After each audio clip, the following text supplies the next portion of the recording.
Good evening. Welcome to our Energion Tuesday night hangout each week. I'm talking tonight with Dr. Bruce Epperly. And Bruce, I'm going to ask you to open us today with a short word of prayer. Okay, thank you. It's always a joy. Let's just take a moment to be still in God's presence and open to God's wisdom and illumination and grace.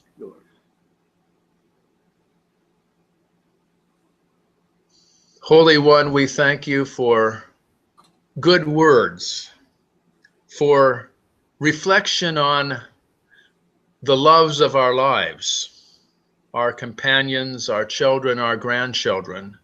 We thank you for those who have nurtured us and those we have nurtured through the years, and ask that you bless those we love and those we'll never meet, so that we might have a heart for the Syrian child, refugee, for the immigrant child, for the child that doesn't have a home and is looking for one, and for the child in us.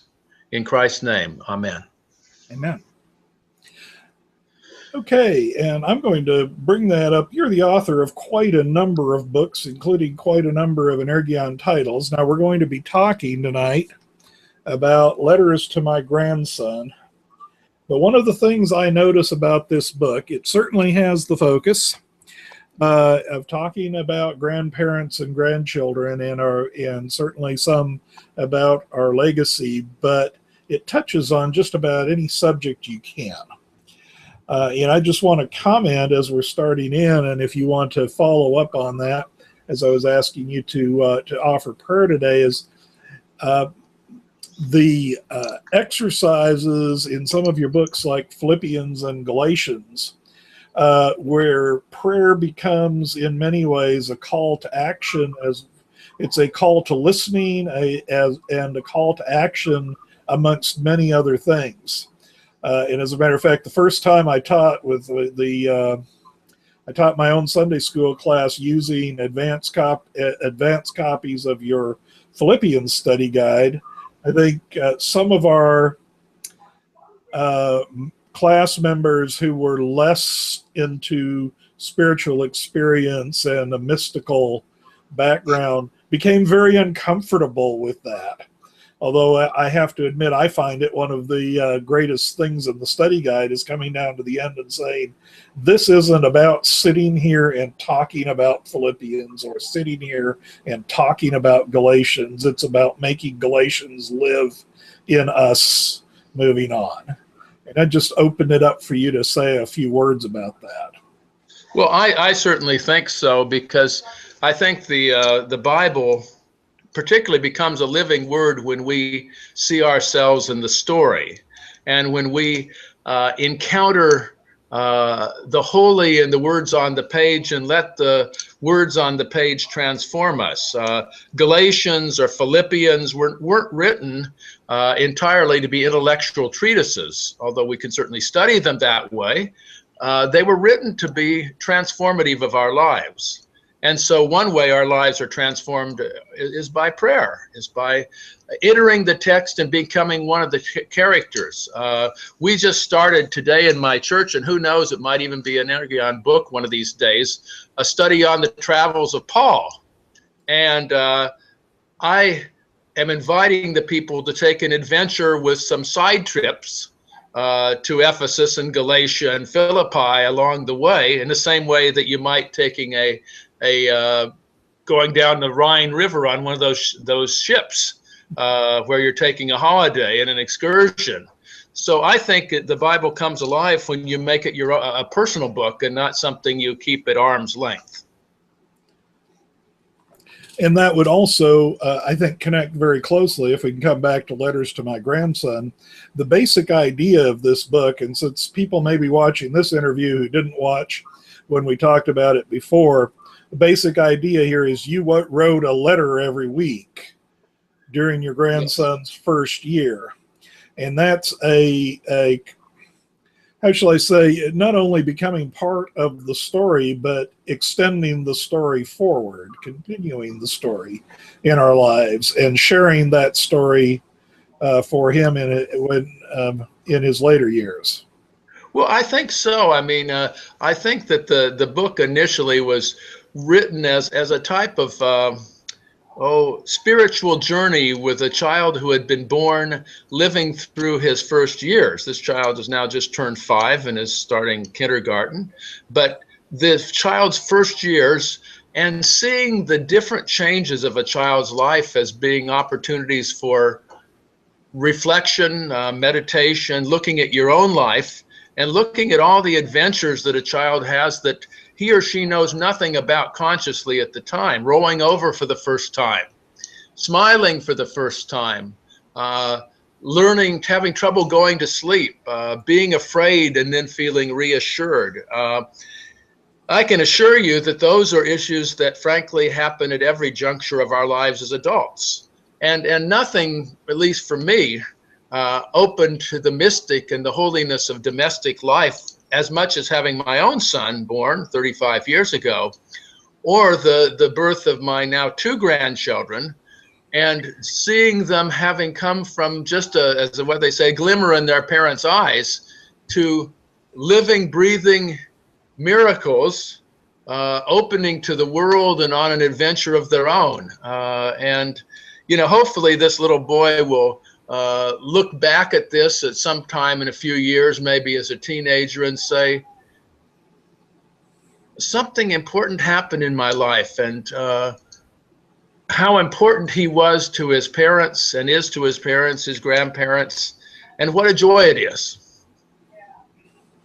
And so how much was this a learning experience for you, this first year of your grandson's life, as well as writing about it?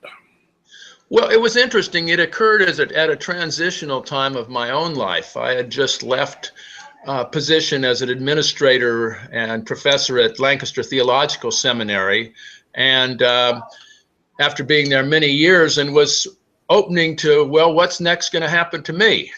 What's my next adventure going to be? And I think that what was opening to me through all this process was accompanying this little boy through immense changes in a short time, and birthing a new self for my own self in the process, by thinking of my own journey and thinking of my own spirituality and my wife's and my sons and daughter-in-laws. And I found it a sense of the holiness of small things, from changing diapers to reassuring a child at night, to feeding a child, to going out and seeing a child grow. The cover of the book is an interesting one. The little boy had just learned to walk. We were, my wife and I and our son and daughter-in-law were on holiday in California. I had been asked to do a wedding of one of my son Matt's best friends. So we did the wedding in Malibu, and then took a long journey up the coast. And that was taken a picture on the cover was taken at a bed and breakfast in a vineyard in Carmel, where there was a bocce ball court. And this little boy was just learning to walk on grass and falling down about every 10 feet or so. And it was just a joy to be part of that kind of openness to the world, and reminding me, who had close to 60 more years on this child, that I too could change, and I could too also meet the world with open arms, and see my life more as an experiment and an adventure than just the same old thing. Well, let me hold up that cover again. I think a lot of people may not be aware that it is a picture of you with your grandson on the cover of the book. So that is a picture, I think, that says something about discovery and discovery together. And there's something else that you said in there that I like to hear, because just if I can put in here, my mother is 97 and still does children's story at her church. Wonderful. And extremely active. And when you think about what she has lived through, that she was born in 1918, and Well, certainly, I mean, electricity had been invented for some time, and there were cars. She nonetheless saw electricity arrive in her hometown, and the vehicle arrive, and now she talks to her great grandchildren using her computer and Skype and so on and so forth. And one of the things that you brought this about your own transition and change. One of the generational issues that I guess I don't like us to fall into is the idea that because we're older, change is supposed to somehow stop. So we're now we're the ones that are stuck, and we're passing on the wisdom of the ages to the younger people who we hope will attain to our wisdom later. It's kind of, we all need to still be there for change and be ready for the new adventure. Well, I certainly think so. And the truth be told, grandparents have a certain role in this elder care of children. We're kind of bridge people between the generations that came before us and our own children who have children. And we really are our best when we have a certain fluidity. We've raised our children or child, and somehow or other they survived in spite of us. And they survived, and because of that, we're probably not as nervous about child rearing as our children are. We know that somehow or other they're going to make it. And that gives us a certain freedom to push the edges a bit, to change with them. I mean, I think that the best grandparenting happens a little bit like the best relationships in general, through empathy. Find out what's going on in this child's experience. I make it a point whenever I pick up our grandchildren, as I do most afternoons. My wife and I pick them up most afternoons. We're fortunate that my son and daughter-in-law relocated near us. I pause a moment before I go out in the playground to look through the window to see what my grandchildren are doing out in the playground, to kind of assess a sense of their mood, to watch them during the day when what's the expression on their face when they're out on the boat, on the lake. We were just on a boat in a lake near our home today, and yesterday on Labor Day. And what's going on in their lives? There's a lot going on. Children are far more complex emotionally than we think. And of course, I think of Maya Angelou, who once made the comment, at least I believe she made the comment, when a child cries, your question is, well, what's causing that child to cry at this moment? And at least psychologists would suggest that people who have empathy and mirror their children lead to a much healthier life for their children.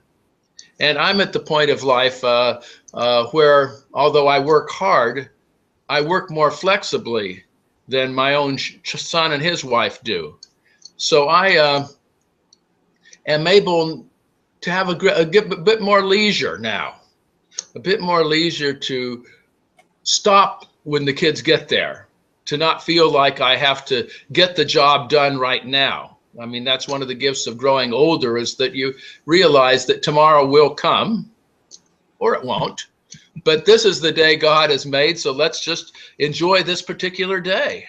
And just the marvel of that particular child that's in your presence, or a child that's playing with them when they come over to visit on a hot day in the summertime, that's playing with them and running through the sprinklers in the backyard.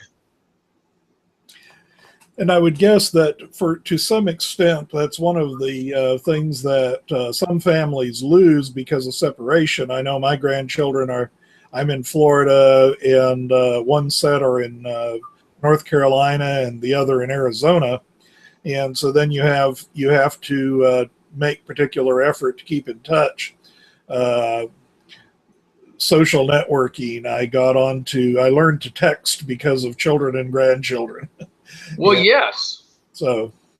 Yes, I mean, we find our ways. I mean, we're particularly blessed because they're near. And I Never take that for granted. I mean, if after five afternoons maybe of childcare, I may be weary and looking forward to going out to a movie and dinner with my wife and not seeing the children for a day or so, but the blessing of having them nearby and having them say wonderful things. One of my church members yesterday left a little note on my study desk in the morning, must have been, or on Labor Day when they came in.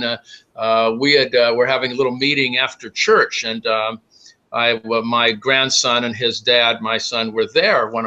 The older boy was there, the one who's subject to this book, and I was going to pass him off to one of the teenagers who he happens to like, and I said, "Well, wouldn't you want to play with Zach?" And my grandson said, "No, I'd rather play with you, Gabby." And she wrote a little note saying, "Wasn't that sweet?" I mean, when you have the opportunity like that, you don't take it for granted, but thank goodness for Skype. I know all sorts of grandparents who, have a weekly or a couple times a week conversation with their grandchildren once they're of the age to sit and chat for 5 minutes or so. And that's a blessing. I mean, we can complain about the problems of technology, but rightly used, technology keeps us together. And just in terms of the generational issues, Henry, one of the things I've discovered is that the more and more families are now moving closer together because they're realizing that it's simply difficult for two wage earners to raise a couple children and not just simply be going in circles all the time. And a number of grandparents have discovered that their grandchildren are living with them now because of problems the children have had, especially with substance abuse. And that's become a surprising thing for grandparents. They don't really want that role because it's best for the parents to raise the children, but they've taken it up and are doing it with grace and care and wondering how long they're going to live, because if you happen to become a guardian of a child at 65 who's 3 years old, they're going to be teenagers when you're 75. You better stay healthy. You better stay healthy. So one thing then that I'd like you to comment on, in a sense, the sort of thing we've been talking about is a kind of an idyllic idea where the grandparents are alive and available and in good shape, and the parents are available and involved, and you have your grandchildren and you have contact. That's kind of at the one extreme, but there are quite a lot of different patterns of household and family that we have in the 21st century. Do you have any comments on how these same ideas work when the pattern is different in good ways or different and broken? Well, yes, I think that any sort of relationship with your grandchildren or your children or children-in-law that are now the parents of your grandchildren, it has to have a lot of grace to it. It has to have a lot of letting go. And one of the chapters of the book Letters to My Grandson, I think it's called Watch the Baby's Neck. So shortly after our first grandchild was born, he didn't do it with the second grandchild. My son took me aside and said, "Dad, watch the baby's neck." And I found that rather humorous and told him so, because I said, how on earth do you think you survived under my parenting all those years? And you have to know that the parents and the grandparents may have different ideas about bedtimes or a diet or what shows to be watched. I mean, we're pretty well a PBS family, so we're in the very gentle programs, but some might, and we stay away from any violence for the children. But there's all sorts of differences, including the religious differences. A lot of the millennials and Gen Xers, who would be the children of the boomers, are in a very different place religiously than their parents. For all their for all the rebellion, and I was part of this myself, and for all of our counterculturalism, the baby boomers make up a large percentage of church attendance. The baby boomers' children are sort of the donut hole, or the hole in the donut. The millennials are not active in church on the whole, and may be able to say that and part of it's lifestyle related and part of it's theological perhaps, but just getting a breather on Sunday morning, or taking the kids to the beach, or going to Starbucks and reading the New York Times now that's Sunday morning. And so often I know many parents who pick up the kids on Sunday morning from the house and take them to church. Many grandparents to do that if they live locally. I think the challenge for when the situation is dysfunctional is just trying to have a lot of grace, and trying to nurture the children's life, the grandchildren's life, the best you can, knowing that you're not the hands-on parent, and knowing that misunderstandings can abound and loadings of comments can abound. I feel blessed that in my relationship, but I realize that that's not the norm, that people live 2,000 miles away, or people have one spouse who's just entirely in a different world than the grandparents are. And you have to accommodate that, so especially with the interreligious and pluralism of our time. For us as more progressive Christians, my wife and I don't judge people who are different than us. So if it were the case that a family member had a different religious approach, we wouldn't necessarily say that's wrong. If the child would come to our church with us, we do that obviously with the permission of the parent, and any grandchild of ours would be raised in a respectful way for other traditions, including people who have great doubts. When people doubt their faith or call themselves agnostics or even atheists, I don't perceive that means they're bad people or any less moral than I am. And so I realize there's good reasons for people not to believe. And for me, quoting the scriptures, by your fruits you shall know them. I'm interested in the fruits of the relationship. Okay, one of the texts that I've used frequently, Psalm 78, where in the beginning it talks about, it really expresses 4 generations of passing on the stories of what God has done.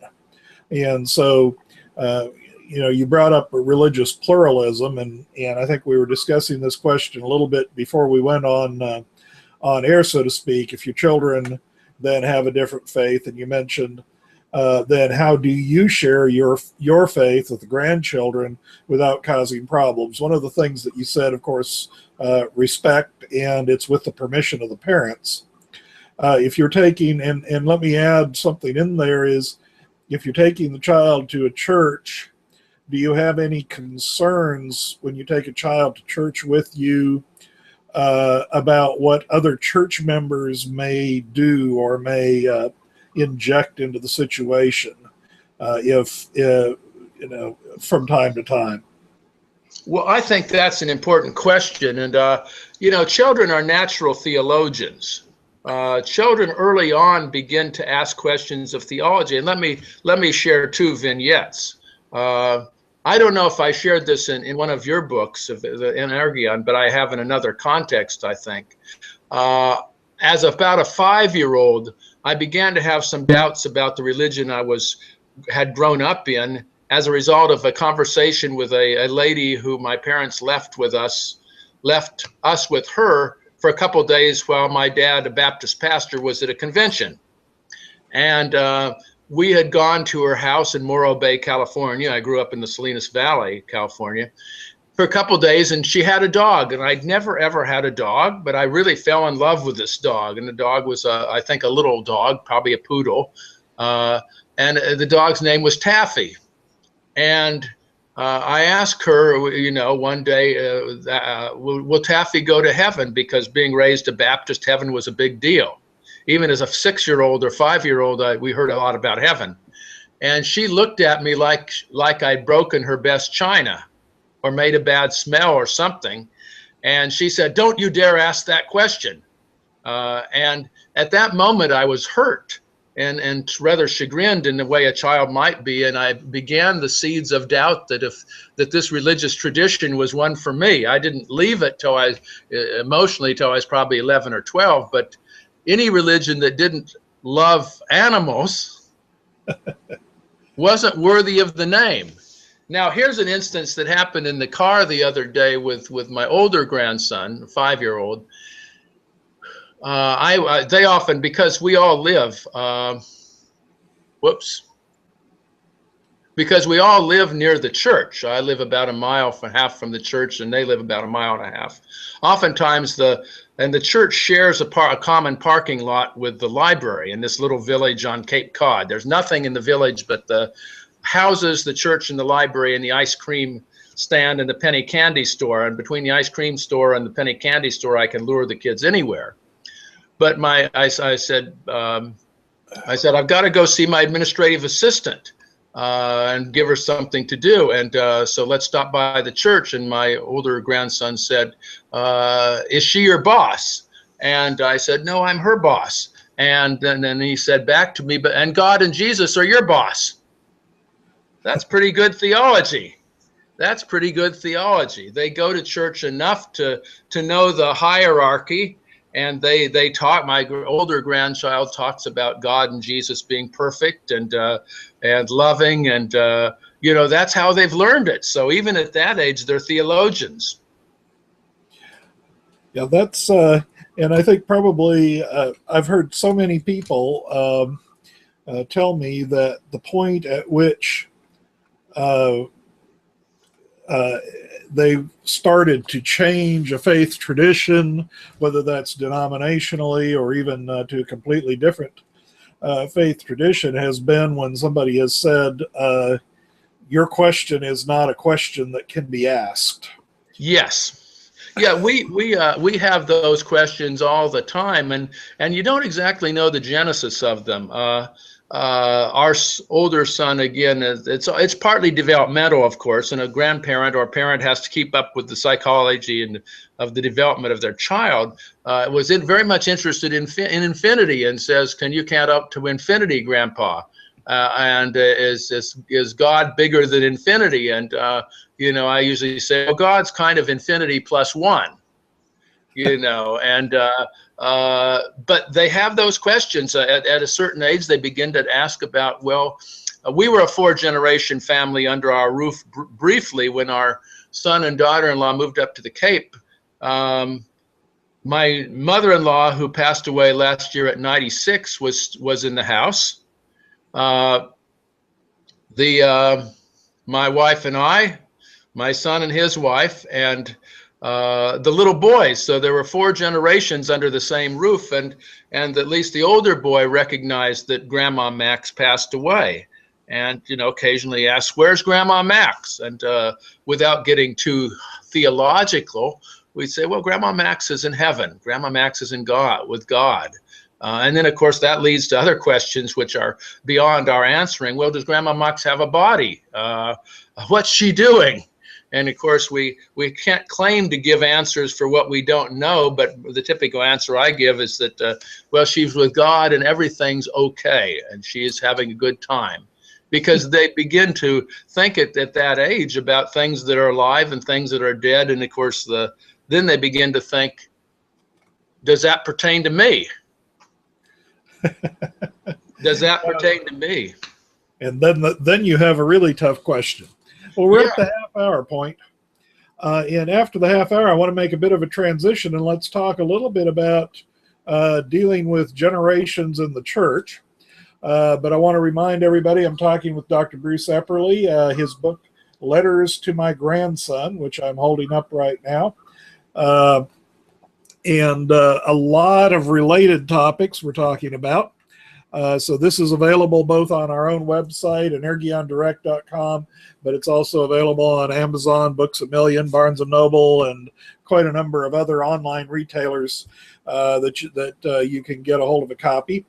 I'll also mention that as Grandparents' Day approaches, which is September 13th this year, that Bruce will have an article on our Energeon discussion network, energeon.com/discuss, and that will be appearing on Saturday the 12th to get you ready for Grandparents' Day on the Sunday following.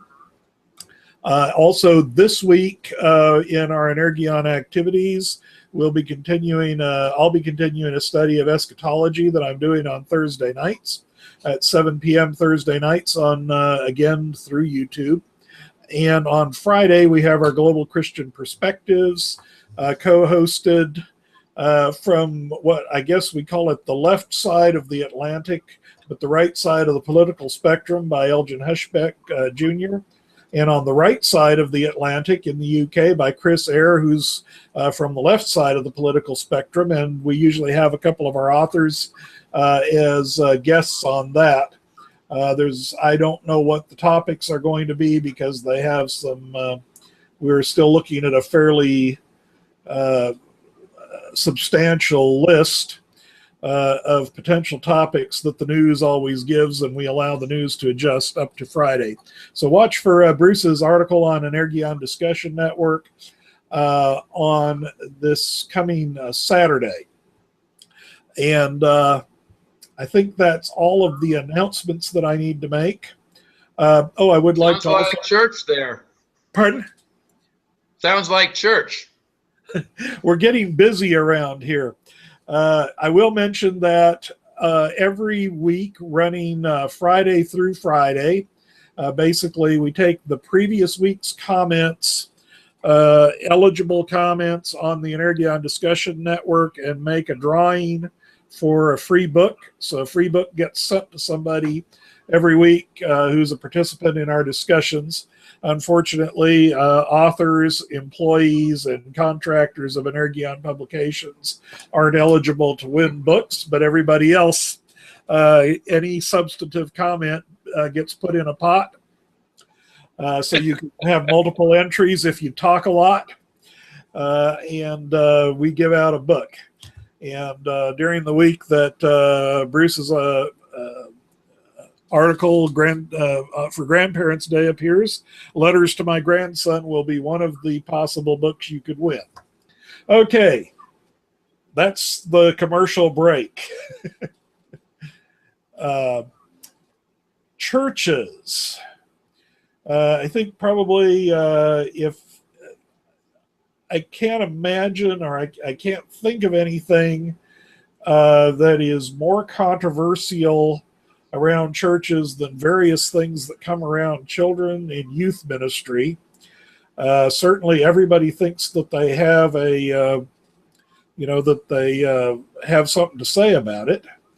And so we want to talk here about multi-generational. At a Academy of Parish Clergy conference a couple of years back, I heard somebody was talking about a church that had put together their catechism. They used the concept both of physical generations, trying to get grandparents, parents, and the youth, or uncles and great uncles, aunts and great aunts, in physical descent, but also getting people together in catechism, so you didn't have the catechism teacher and people who hadn't had the training, but you had catechism plus people who were already church members and had been through, so that the group would be rarely more than a third new people. It was an idea of passing on. And I thought I'd start that as kind of the throw it into the pot to start our thinking on this. Well, I think that's an important theme. It has been said, especially for smaller churches, that our future is intergenerational. My wife spent a lot of time working with children's and youth faith formation, and that's the word out there, that intergenerational learning is the best kind. We've tried to do this in our congregation. We have a congregation and a couple hundred years of history behind it, a white steeple, congregational church. You can see the website, South Congregational Centerville, Massachusetts. And if you're up there on Cape Cod, come visit. We're half a mile from the ocean. We have an older demographic because, like Florida, interestingly enough, Cape Cod is a place where people go to retire. And we have about 70 to 100 on worship and Sunday, and maybe 15 to 20 youth are part of that.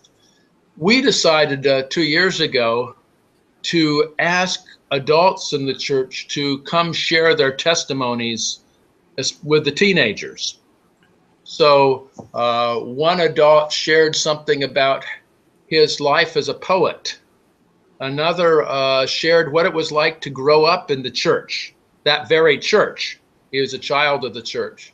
My son, who attends the church, was asked to talk about what it was like to be a minister's child.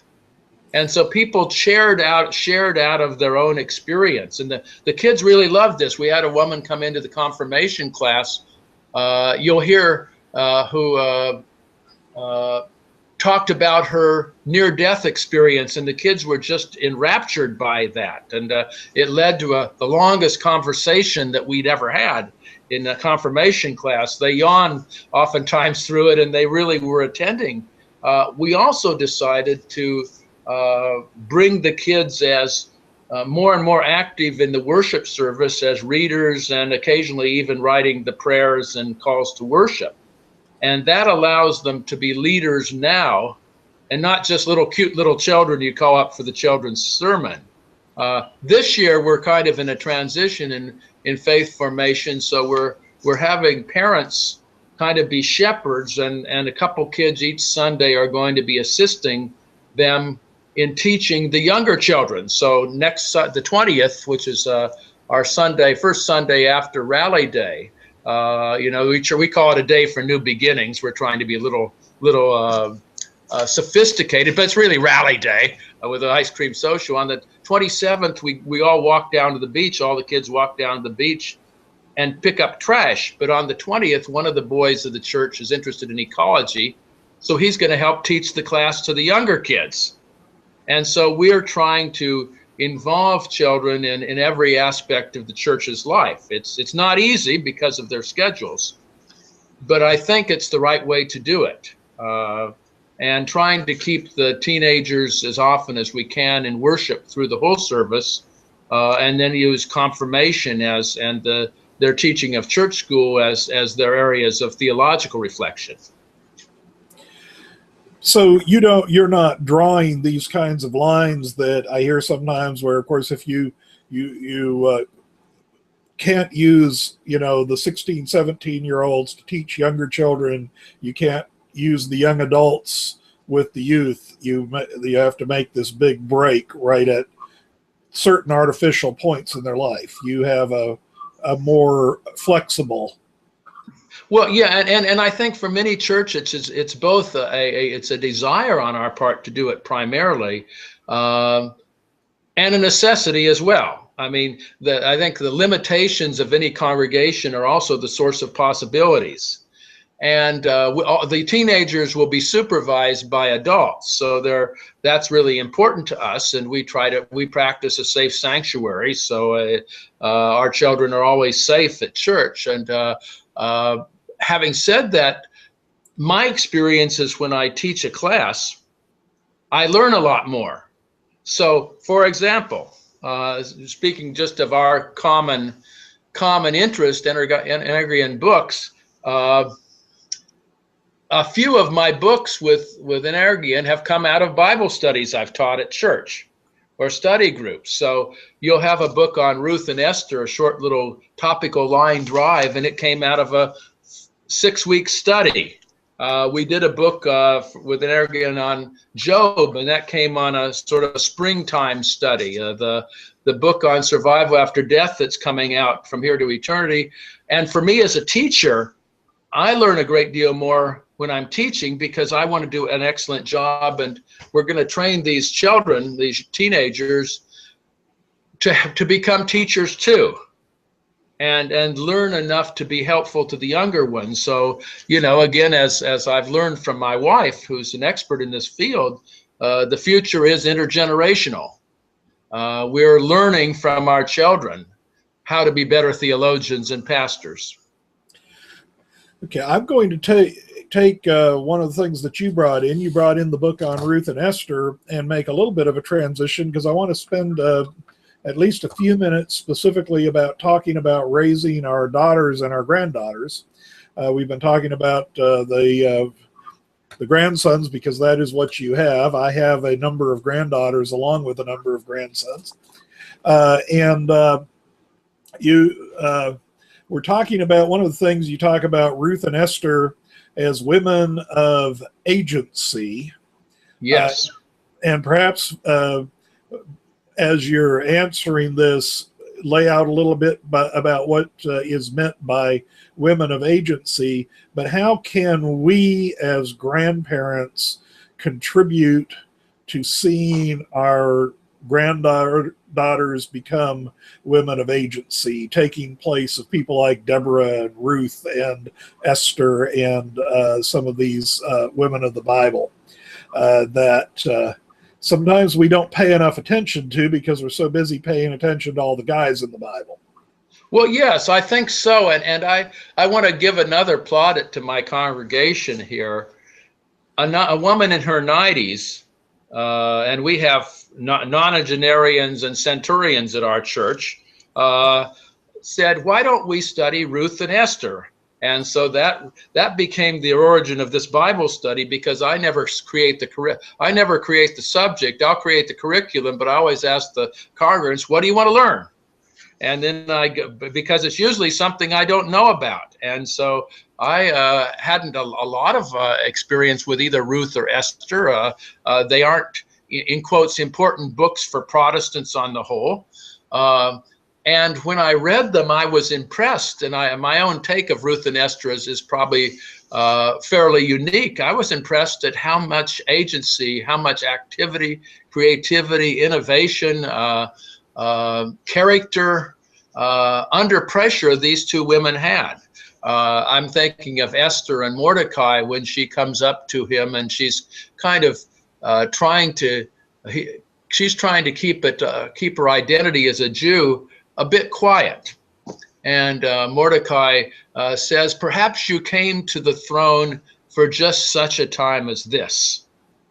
And that seems to change things for Esther, because she moves immediately from being Mordecai's assistant, his student, to his teacher in many ways. She really takes a lead to save her people, and does it in a rather cunning way.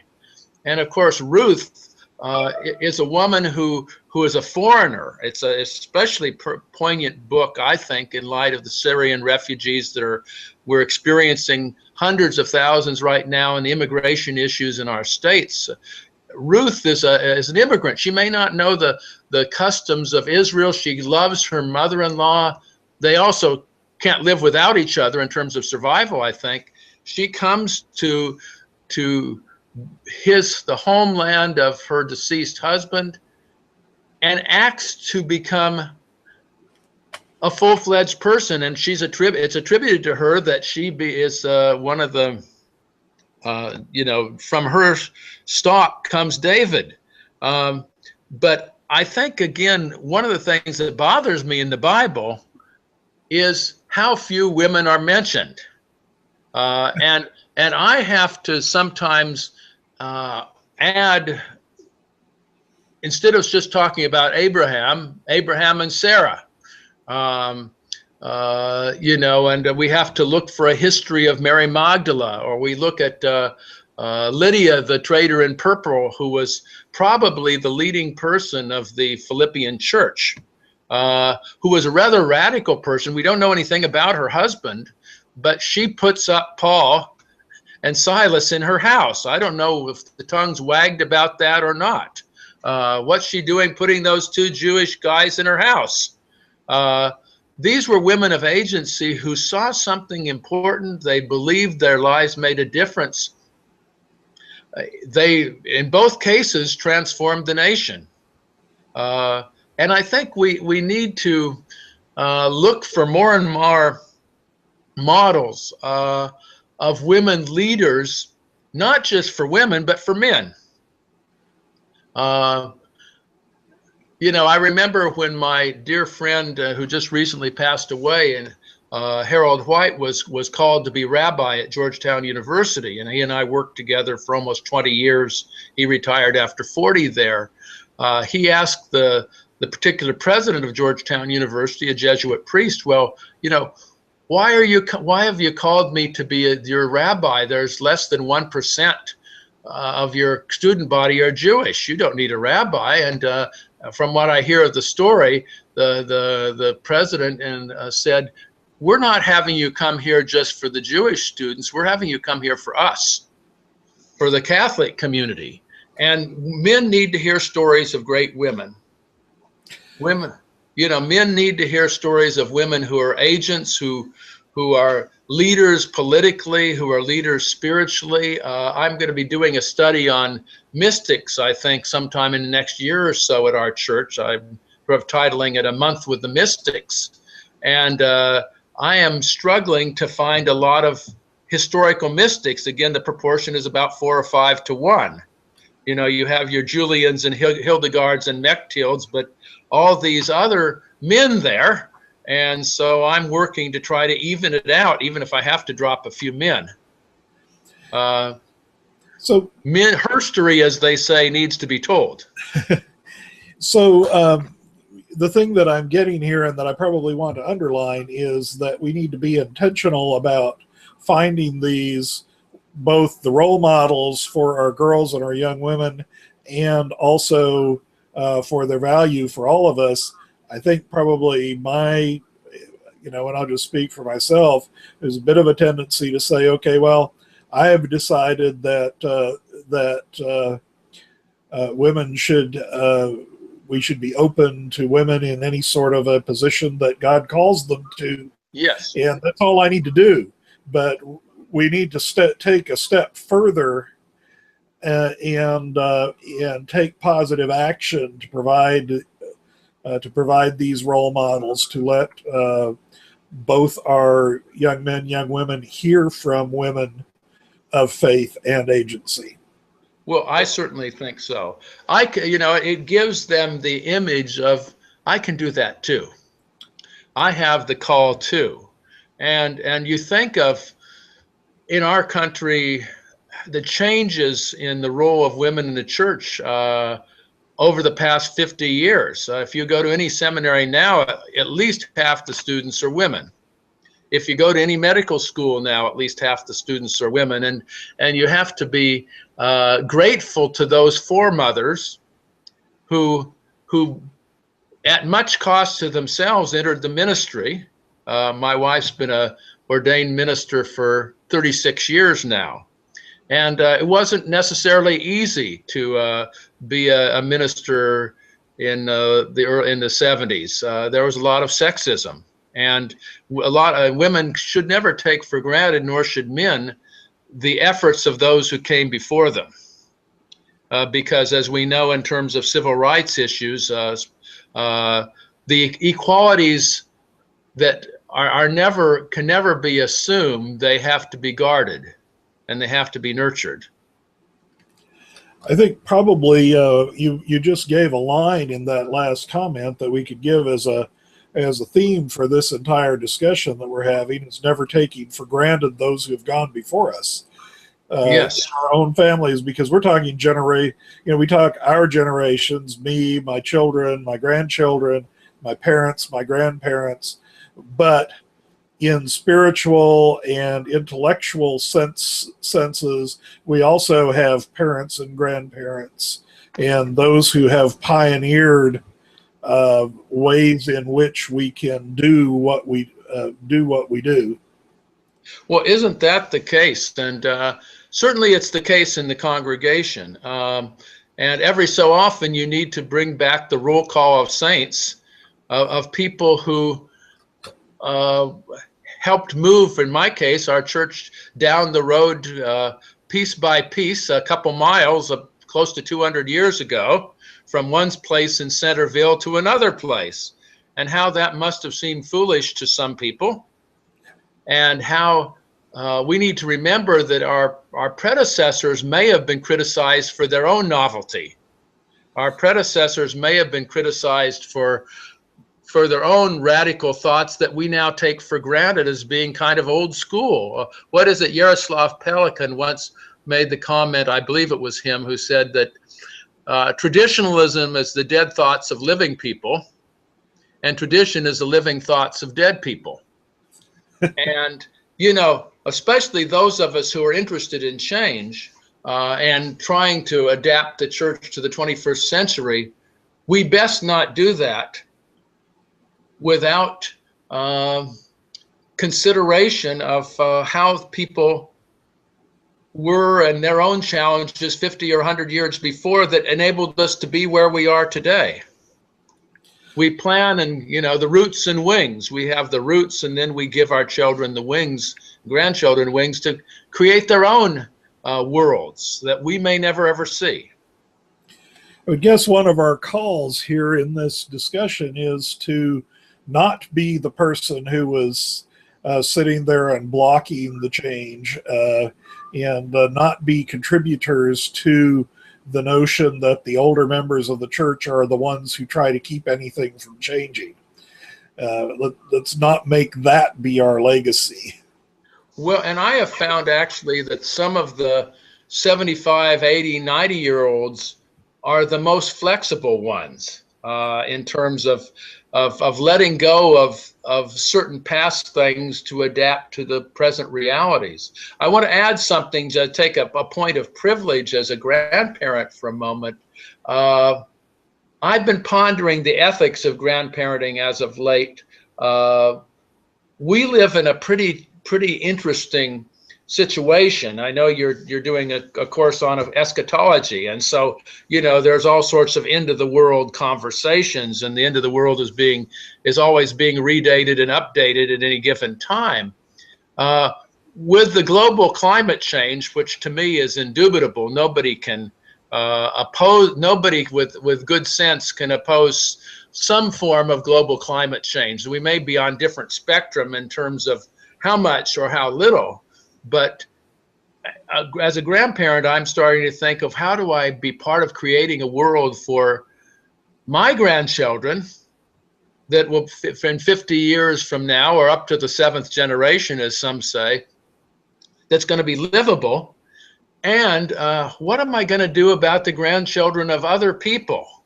I mean, surely, though, there was a very poignant picture in Facebook that my wife brought to my attention of a girl celebrating her birthday in Syria last year, and then she'd gotten some chemical gas in the next year, and now she's pretty well invalided. She has a grandparent somewhere. We have to have the ethics of taking care of children we'll never even meet. You know, in our church we collect backpacks for children who are on state aid as just a norm. Every fall we collected 40 or so for different schools in the neighborhood. You know, we're active in supporting, and the children are involved in this in their church school, an orphanage in India, and then UNICEF every year, as being a part of their own stewardship of saying, and their grandparents and parents, that other people's children and people you'll never meet are important too. I think that's an important. Point to bring up, and especially as we work together as the church, that too often our thinking is limited by our national boundaries and nationalisms, and also by our church boundaries and our faith boundaries. That says, you know, our children versus their children.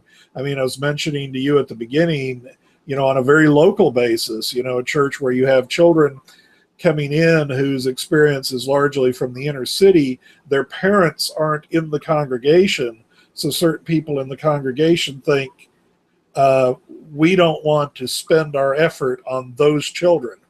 Yes. And that should be an opportunity, and that opportunity, as God calls, and God's call is so often in the form of opportunity offered, that extends to those children in Syria or Afghanistan, or and we could name, by the dozens, the places where those children might be.